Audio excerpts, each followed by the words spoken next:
Bapak, Ibu, dan saudara-saudariku yang terkasih dalam Tuhan kita Yesus Kristus, salam sejahtera untuk kita semua.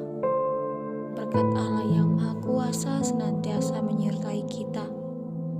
Marilah kita merenungkan bacaan kitab suci hari ini, hari Rabu, tanggal 15 Juni 2022, dari Injil Matius bab 6 ayat 1 sampai dengan 6, dilanjutkan ayat 16 sampai dengan 18. Hal memberi sedekah dan hal berdoa. Bapak, Ibu, saudara-saudariku yang terkasih, orang seringkali memperlihatkan apa yang dilakukan atau apa yang dimilikinya. Ada juga yang suka memperlihatkan handphone atau mobil baru kepada orang lain, lengkap dengan harganya. Ada pula yang bercerita tentang keberhasilannya. Ada pula yang memperlihatkan kelebihan diri atau kebaikan yang pernah dilakukan kepada orang lain. Tujuannya agar orang lain memuji, menghargai, dan menghormati. Tentu itu sangat tidak baik, karena Tuhan Yesus sendiri mengatakan bahwa jika engkau memberi sedekah, janganlah diketahui tangan kirimu apa yang diperbuat dengan tangan kananmu. Dalam Injil hari ini, Yesus mengingatkan kita untuk saling peduli satu sama lain, saling memberi dengan ketulusan hati tanpa imbalan ataupun pujian. Manusia sebagai makhluk sosial tentu tidak dapat hidup sendirian, maupun kemewahan dan kemegahan yang dimilikinya. Tuhan mengingatkan kita ketika kita memberi bantuan, memberi sedekah kepada orang lain, dan bagaimana sikap kita dalam berdoa dan puasa. Kita hendaknya melakukan itu atas dasar cinta, atas dasar kasih, tanpa harus memikirkan orientasi dalam arti kita ingin mendapat balasan atau pujian dari orang lain. Pemberian bagi orang miskin merupakan bentuk pertobatan.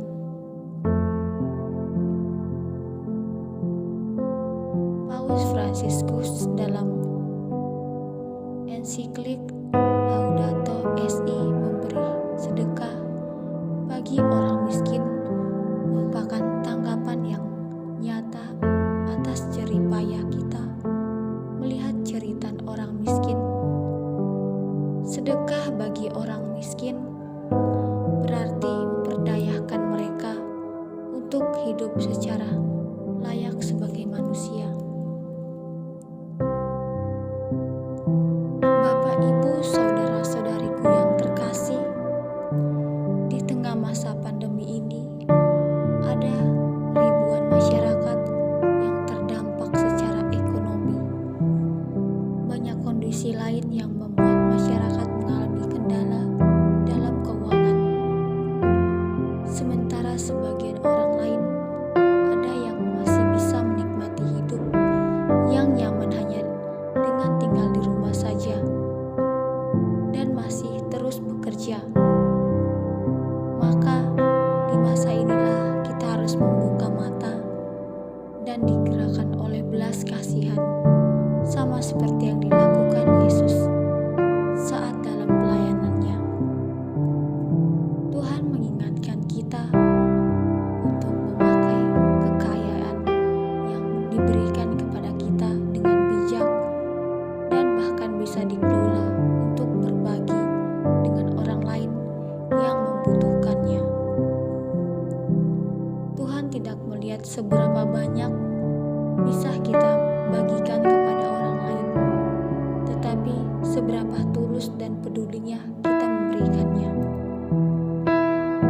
Bapak, Ibu, saudara-saudariku yang terkasih, dalam Injil Injil, Yesus juga mengajarkan kita bagaimana kita berdoa yang benar. Doa merupakan sesuatu yang tidak bisa dipisahkan dari hidup kita. Doa adalah sebagian dari hidup itu sendiri. Dalam dunia yang serba maju dan modern, sering orang meragukan efektivitas dari doa.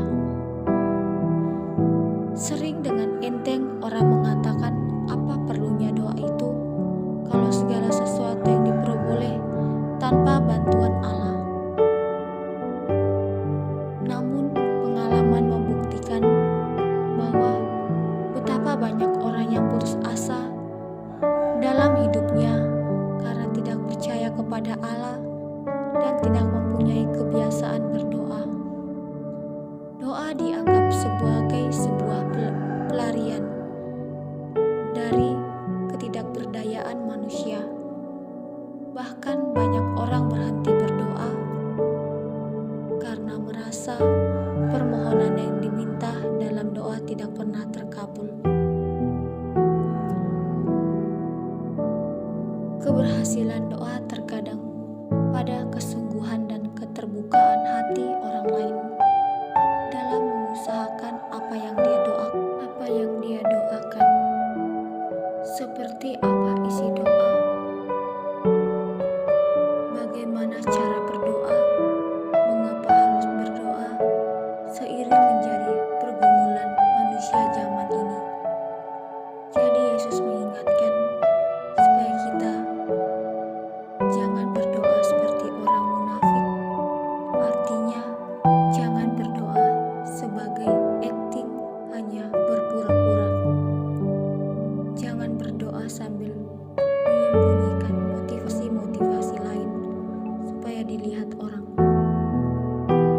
Bapak, Ibu, saudara-saudariku yang terkasih, Yesus mengajarkan doa yang paling berharga kepada para murid-Nya, yaitu doa Bapa Kami. Melalui doa ini kita diajak oleh Tuhan untuk memanggil Allah sebagai Bapa, sebab kita diangkat menjadi anak-anak Allah.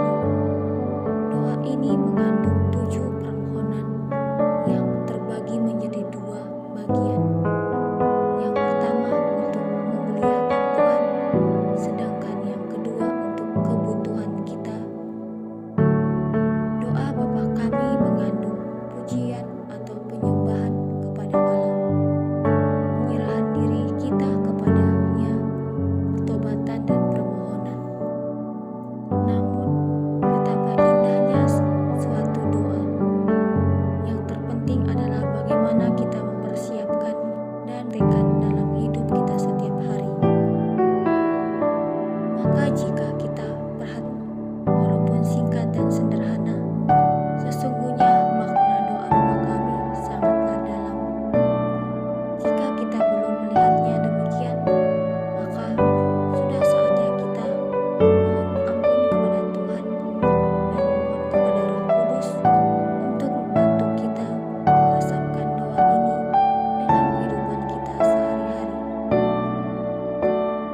Maka yang menjadi refleksi dari Injil hari ini bagi kita adalah hendaknya kita dalam memberi tidak setengah-setengah, tetapi memberi dengan ketulusan hati, karena Bapa di surga akan melihat apa yang kita berikan jika kita memberi dengan hati yang tulus. Yang kedua adalah jika kita berdoa, hendaklah dengan hati yang murni dan motivasi yang murni. Jangan bersikap munafik atau hanya ingin dilihat orang. Seperti yang dikatakan dalam Injil, jika engkau berdoa, masuklah kamarmu, tutuplah pintu, dan berdoalah kepada Bapa di surga. Yang ketiga adalah jika engkau berpuasa, janganlah muram mukamu supaya dilihat orang, tetapi basuhlah kakimu dan minyakilah rambutmu. Hendaklah berpuasa dengan raut wajah yang bahagia dan sukacita.